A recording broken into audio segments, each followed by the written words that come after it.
Installing 12.3 HD touchscreen. Car 2014 to 2019 Lexus RX. First of all, let's open the car shift panel. Remove the co-pilot side trim strip.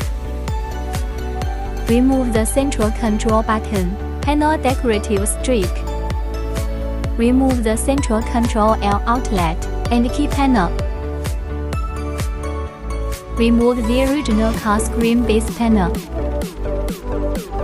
Loosen the screws and remove the original car screen. Then unplug the wire. Then connect the wire we prepared to the back of the original mainframe.